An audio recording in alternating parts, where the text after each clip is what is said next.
On the night of December 26, 1972, the giant considered invulnerable suddenly burned in the sky of Hanoi.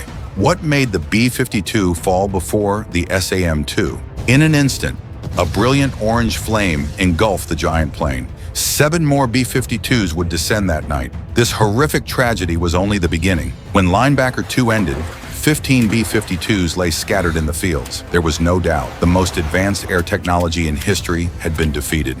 We must turn back the clock. The Paris peace talks were deadlocked, and Nixon, in desperation, ordered the most intense bombing campaign since World War II to force Vietnam to negotiate. The target was Hanoi. Main weapon, B-52, carrying 30 tons of bombs, flying high as if nothing could touch it. At that time, America was sure that B-52 was invincible. That altitude was far beyond the range of anti-aircraft artillery. B-52's carpet bombed without being shot down. But that confidence cost the U.S. Ahead of the flying fortresses is Vietnam's extremely complex air defense network. With resources from the Soviet Union and China, they have built the densest defense system on the entire planet. The main weapon is the SAM-2 missile, which reaches 50,000 feet, flying 3 times faster than sound. But hardware alone cannot win. It was the people running it that made the difference. All young men in their 20s, they trained constantly, knew every procedure, analyzed every American tactic. They understood the overwhelm, knew that electronic noise would blind the radar, and they adapted,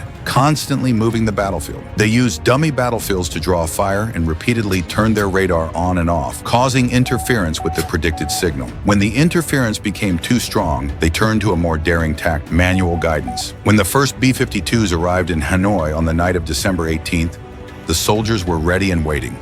The U.S. plan was to fly in close formation to protect each other using electronic countermeasures. They flew the same route at the same altitude and performed exactly the same turn. In reality, this tactic, which was perfect on paper, was a disaster because it was so predictable. Vietnamese radar officers quickly deciphered the pattern. They knew the ambush location and could predict with near accuracy the next wave would arrive, and they were waiting. On the second night, 2 B-52s were shot down. By Christmas Eve, American losses had skyrocketed. The repeated explosions in the sky over Hanoi signaled true terror. The U.S. crew flew into the most heavily defended airspace in history.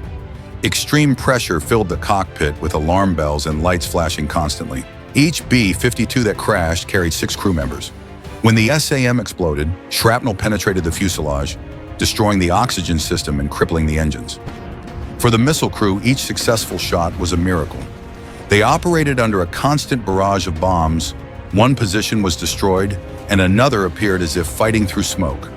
On the night of December 26th, heavy interference caused the radar to go dark. The commander ordered manual guidance. They opened fire boldly, relying entirely on intuition and experience. Seconds later, the night sky lit up orange. We hit a huge object. On the night of December 26th, 7 B-52s were shot down. After December 26th, the Americans were forced to change. Commanders finally adjusted their tactics, diversifying their approach routes and rearranging the bombing time appropriately. They brought in B-52s from many directions at once, overwhelming the Vietnamese radar officers. Although overwhelmed, the radar officers still analyzed, and from then on, American losses began to decrease. 15 B-52s were destroyed. Nearly 100 American pilots died or were captured. The legend of the Invincible flying fortress was completely shattered. On December 29th, after 11 days of bombing, North Vietnam agreed to return to peace negotiations. Nixon declared victory, asserting that Linebacker II had bombed Hanoi to the negotiating table. However, the truth is always more complicated than the claim.